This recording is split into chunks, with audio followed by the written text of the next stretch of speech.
Hello students, I am Neena Jindal.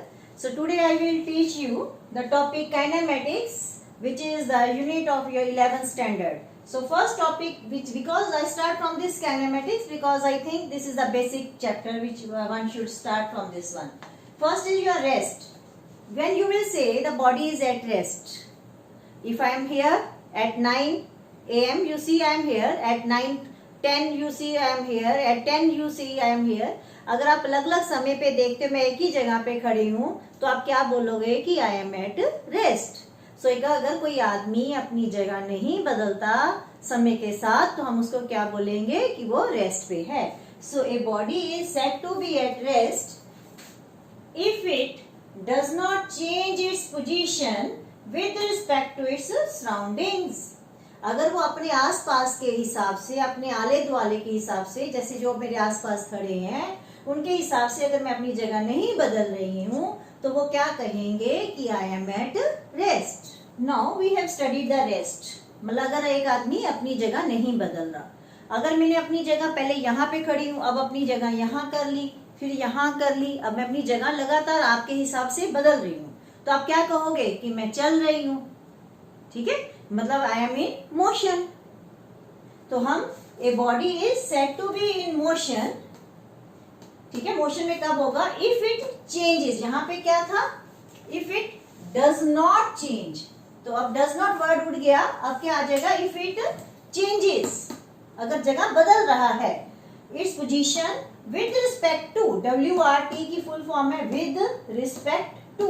उसके हिसाब से. सराउंडिंग्स मीन्स आला दुआला, अपने आसपास के हिसाब से अगर वो अपनी जगह बदल रहा है तो हम कहेंगे the body is in motion. Now we have studied rest and motion. आपको समझ आ गया? अगर आप एक चीज अपनी जगह नहीं बदल रही तो रेस्ट पे, अगर वो बदल रही है अपने आसपास के हिसाब से, आप देख रहे हो जैसे मेरा आसपास आप हो गए, तो अगर मैं बदल रही हूं तो आप हो गए मैं मोशन में. लेकिन now comes rest and motion are relative terms. इसका मतलब क्या है कि एक ही चीज को मैं रेस्ट पे भी बोल सकती हूँ और मोशन पे भी बोल सकती हूँ at the same time. Clear? With respect to different surroundings. मतलब अलग अलग आला दुआला ले लेंगे तो उसके हिसाब से एक ही चीज को मैं रेस्ट पे भी बोल सकती हूँ, एक चीज को मैं मोशन पे भी बोल सकती हूँ एट द सेम टाइम. इसकी एग्जाम्पल कैसे? जैसे मान लो आप एक ट्रेन में बैठे हो, ये ट्रेन है, आप ट्रेन में बैठे हो, ट्रेन ऐसे जा रही है, तो जो आपके आसपास और यात्री बैठे हैं, आपने ट्रेन का सफर किया है और यात्री बैठे हैं, तो वो क्या कहेंगे? आप बैठे हो, आप रेस्ट पे हो. लेकिन कोई बंदा ट्रेन से बाहर खड़ा है, प्लेटफॉर्म पे खड़ा है, वो क्या बोलेगा? अरे ट्रेन जा रही है, आप जा रहे हो. ठीक है, तो इसका मतलब आप रेस्ट पे भी हो और मोशन पे भी हो. आप रेस्ट पे हो with respect to other passengers in the same train. जो उसी ट्रेन के अंदर और यात्री हैं उनके हिसाब से आप रेस्ट पे हो, और जो बंदे बाहर खड़े हैं ट्रेन से, प्लेटफॉर्म पे खड़े हैं, जो देख रहे हैं कि ट्रेन जा रही है, वो कहेंगे कि आप मोशन पे हो. सो आप रेस्ट पे भी हो और मोशन पे भी at the same time. So rest and motion are relative terms. इस लाइन का मतलब क्या है? इट मीन्स, इसका मतलब है a body is at rest as well as in motion. Rest पे भी है और मोशन में भी है at the same time with respect to different surroundings. With respect to different surrounding. एक ही समय पे आप रेस्ट पे भी होगे, मोशन पे भी, लेकिन आपका आला दुआला बदल गया. For example, if you are sitting in a train and train is moving, the train is going from Ludhiana to Delhi, ठीक है, then you are at rest with respect to other passengers. passengers का मतलब यात्री. in the same train, बाकी यात्रियों के हिसाब से आप रेस्ट पे हो.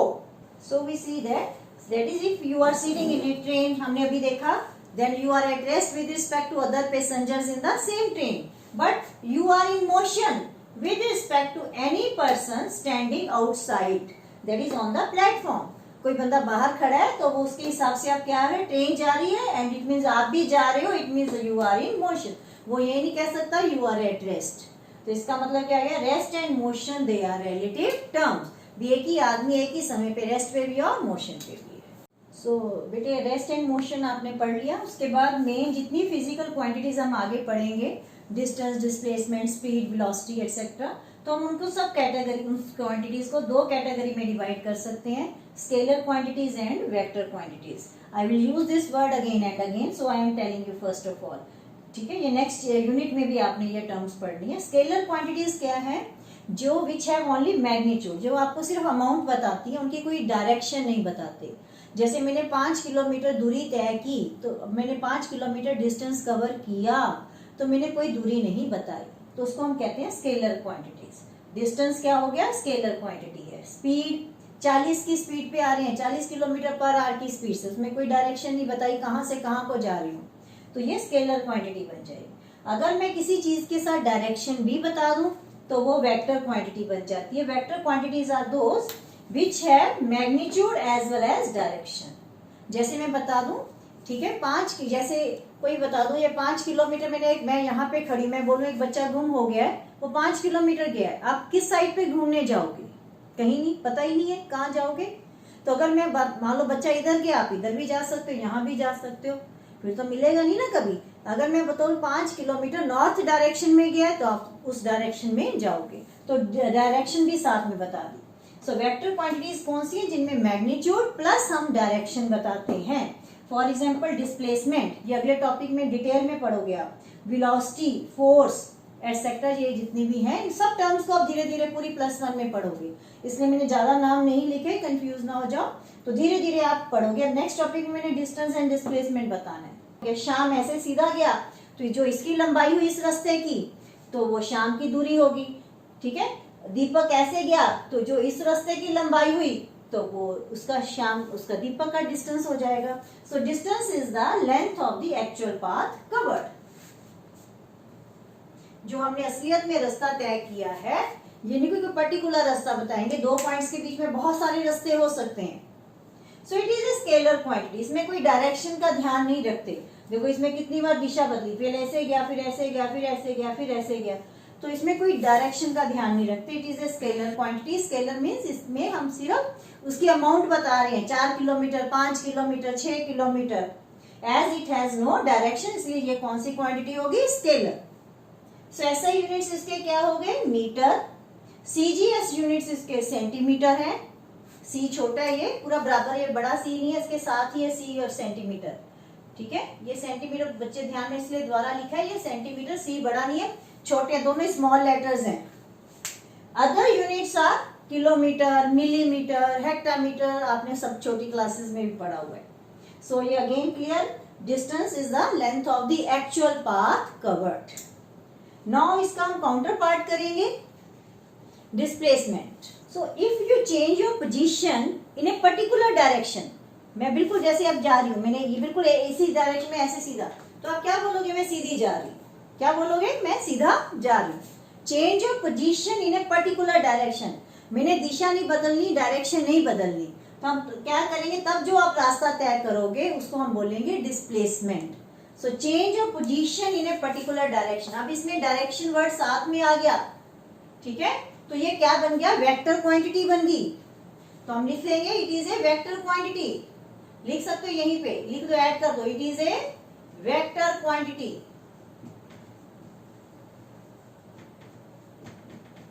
So change of position in a particular direction, जब हम एक खास दिशा में बदलते हैं अपनी पोजीशन, तो उसको डिस्प्लेसमेंट कहते हैं। डायरेक्शन आ गई, इसलिए it is A vector quantity. Scalar होती है जिसमें सिर्फ मैग्नीट्यूड बताते हैं, डायरेक्शन की बात नहीं करते। जिसमें मैग्नीट्यूड और डायरेक्शन दोनों की बात करें, वो वेक्टर बन जाता है।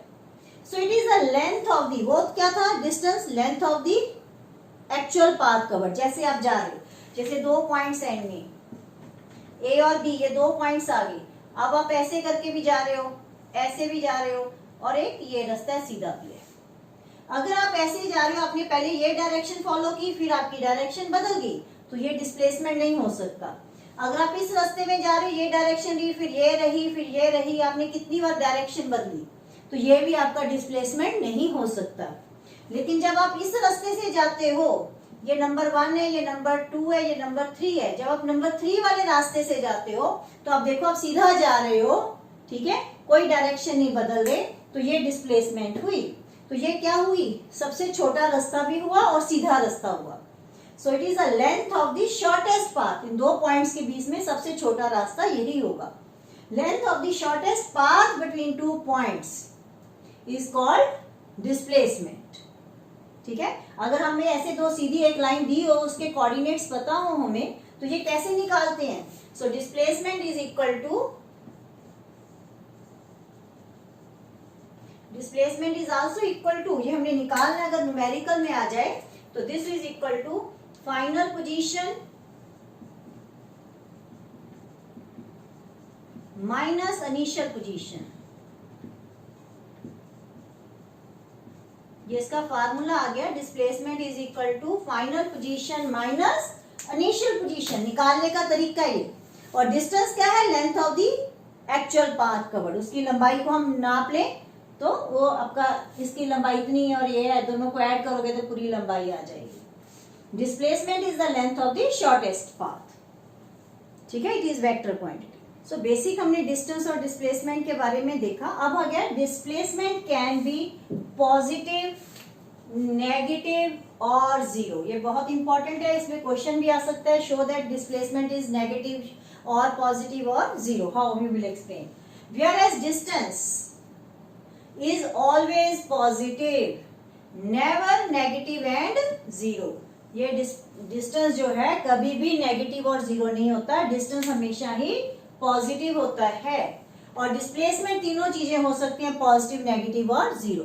ये हम छोटी सी, क्योंकि डिस्टेंस क्यों नहीं नेगेटिव और जीरो हो सकता, पहले मैं यहाँ पे आती हूँ। डिस्टेंस इज ऑलवेज पॉजिटिव, क्योंकि इसकी कोई दिशा ही नहीं है, इसकी कोई डायरेक्शन ही नहीं है। जब आप अपनी जगह बदलोगे, चाहे इधर को बदलो, चाहे इधर को बदलो, चाहे जहां पीछे बदलो, तो हमने ये बता देना। जैसे एक आदमी सेंटर में खड़ा है, मैं बोलूं बच्चा 5 किलोमीटर दूर गया, इसको ढूंढ के लाओ। 5 किलोमीटर मैंने दूरी बता दी, डिस्टेंस बता दिया, वो तो पॉजिटिव है, उसकी कोई डायरेक्शन नहीं बताई। सो डिस्टेंस क्या है? It is always positive. जब आप अपनी जगह बदलोगे तो डिस्टेंस कवर करोगे। It is never negative and zero. अब डिस्प्लेसमेंट तीनों हो सकते हैं। इसकी एग्जांपल कैसे है? मान लो ये आपने एक जगह को फिक्स कर लिया, ये ओरिजिन आ गया। ओरिजिन का मतलब है कोई भी स्टार्टिंग पॉइंट ले लिया मैंने, कोई भी स्टार्टिंग पॉइंट ले लिया एक, यहां से मैंने सारे डिस्टेंस मेजर करने। ये आपका घर है और ये मार्केट है। ठीक है, मान लो इसका ओरिजिन से जो आपका घर है 1 किलोमीटर दूर है और जो मार्केट है वो 2 किलोमीटर 3 किलोमीटर दूर है। ठीक है, क्लियर? अब आप घर से मार्केट जा रहे हो, होम से मार्केट जा रहे हो। जब आप ऐसे जा रहे हो, घर से मार्केट जा रहे हो, तो इधर को जा रहे हो, ये वाला आपका है। You are going from home to market. मैं एच और एम लिख ली हूं, होम टू मार्केट। ठीक है, आप घर से मार्केट की ओर जा रहे हो, तो कितना आपने डिस्टेंस, कितना, दोनों चीजें नोट कराएंगे। डिस्टेंस कितना, दूरी कितनी तय की, बताओ। यहाँ पे ये 1 किलोमीटर है और ये 3 किलोमीटर, इन दोनों में डिफरेंस कितना हो गया? 3 माइनस 1 2। दिखाई दे रहा है ना, 2 किलोमीटर है। तो घर से मार्केट की ओर जा रहे हो तो डिस्टेंस कितना हुआ आपका? डिस्टेंस हुआ आपका 2 किलोमीटर। और डिस्प्लेसमेंट भी कितना हुआ?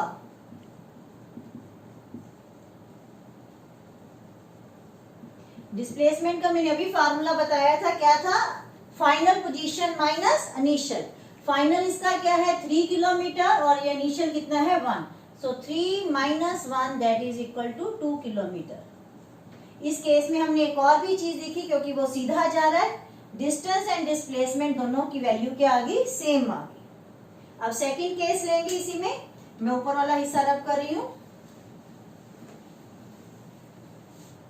अब सेकंड केस में हम मार्केट से घर की ओर आ रहे हैं, मार्केट टू होम। आप मार्केट से घर की ओर आ रहे हो तो आपका डिस्टेंस कितना हुआ? नेचुरली आपने कितना डिस्टेंस? 3 और माइनस 1 दैट इज 2 किलोमीटर। दूरी तो आपने 2 किलोमीटर की तय की ना, इन दोनों के बीच में डिस्टेंस कितना है? और डिस्प्लेसमेंट कितना हुआ? क्योंकि डिस्टेंस इज ऑलवेज पॉजिटिव, इसका कोई नेगेटिव और जीरो नहीं होता। Final position minus initial position. अब फाइनल इसकी कितनी है? बताओ अपने आप। अब हमने मार्केट से घर की ओर आ रहे हो अब आप मार्केट से घर की ओर आ रहे हो। जब मार्केट से घर की ओर आ रहे हो, ये आपकी शुरू की पोजीशन होगी और ये आपकी फाइनल पोजीशन होगी। सो फाइनल कितने पे है? 1 किलोमीटर और इनिशियल कितने पे है? 3 पे। 1 - 3 मीन्स -2 किलोमीटर। अब इसमें डिस्टेंस पॉजिटिव है लेकिन डिस्प्लेसमेंट नेगेटिव हो गया।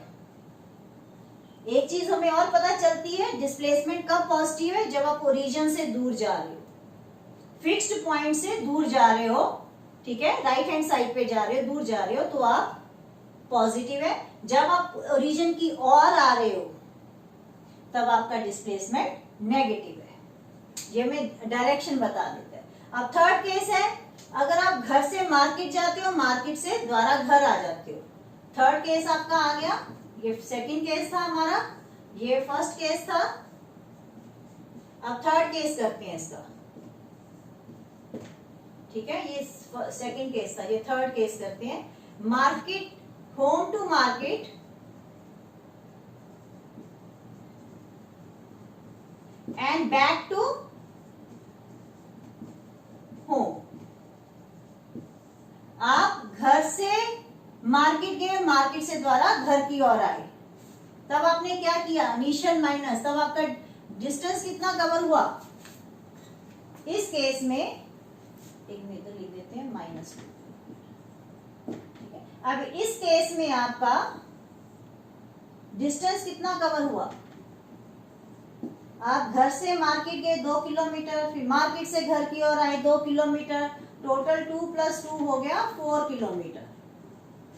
और डिस्प्लेसमेंट कितना हुआ? डिस्प्लेसमेंट इस केस में आपका क्या? इनिशियल भी यही है और फाइनल भी। आप घर से मार्केट, मार्केट से द्वारा घर आ गए, यहीं पे पहुंच गए, तो आपका 1 - 1 दैट इज इक्वल टू 0। तो इसका मतलब हमारा क्या हो गया? इस केस में डिस्टेंस देखो 4 किलोमीटर है लेकिन डिस्प्लेसमेंट क्या है? 0 है। So displacement can be positive, negative और 0, whereas distance is always positive. So ये एक एग्जांपल है जिसमें मैंने तीनों केसेस आपको एक्सप्लेन किए हैं। एक छोटा सा एग्जांपल और ले सकते हैं सर्कल का भी। हम सर्कल का एग्जांपल लें। मान लो आप you are moving in a circle, ये ओरिजिन है आपका, ठीक है। आप ए पॉइंट से शुरू होके आपने एक चक्कर पूरा लगा लिया, यहीं पे ए पे आ गए, इसका आर रेडियस है, तो आपने डिस्टेंस कितना कवर किया? आपने पूरा ऐसे घूमे, तो इस सर्कल की लंबाई को क्या कहते हैं हिंदी में? घेरा, सर्कमफ्रेंस।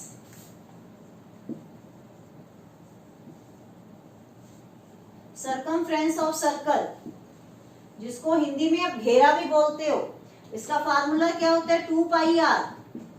तो वैल्यूज पुट कर दो, वैल्यू मान लो इसको दी हुई है तो आप निकाल सकते हो डिस्टेंस। अब इस केस में डिस्प्लेसमेंट कितना होगा? डिस्प्ले ए से शुरू होके ए पे खत्म हो गए तो डिस्प्लेसमेंट इज 0। सो ये है, इस केस में भी आपको समझा दिया। So distance is not 0 whereas displacement is 0. So distance is always positive. So now we have done distance and displacement, ठीक है। अब now we will do the difference between distance and displacement. जितना आपने अभी तक स्टडी किया उसको एक टेबुलर फॉर्म में आ जाएगा, ठीक है। डिस्टेंस एंड सो पहला पॉइंट आ जाएगी डेफिनेशन आपकी, the change of position is called distance. Displacement क्या होता है? Change of position in a particular direction is called displacement. ये हमने दोनों डेफिनेशन स्टार्टिंग में भी किए जब मैंने डिस्टेंस और डिस्प्लेसमेंट बताया। It is the length of distance, क्या? Length of the actual path covered. और ये क्या है? It is the length of the shortest path between the 2 points.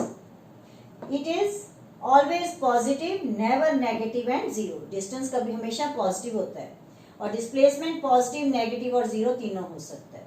It is, distance क्या है? Scalar quantity. डिस्प्लेसमेंट क्या है? Vector quantity. डिस्टेंस हमेशा ग्रेटर देन और इक्वल टू डिस्प्लेसमेंट होगा। दोनों अगर सीधा जा रहे हैं तो डिस्टेंस और डिस्प्लेसमेंट सेम रहेंगे। ये क्वेश्चन आता है, under what conditions distance and displacement are same? So if a body is going straight, then distance is equal to displacement. Otherwise distance will be greater than the displacement. So इसमें आप उल्टा करके लिख दो, displacement is less than or equal to distance. यहाँ पे और एक ऐड कर सकते हो, length of the shortest path. यहाँ पे फार्मूला भी लिख सकते हो, displacement is equal to final position minus initial position. So ये आपका एक पूरा टॉपिक कंप्लीट हो गया। Stay home, stay safe.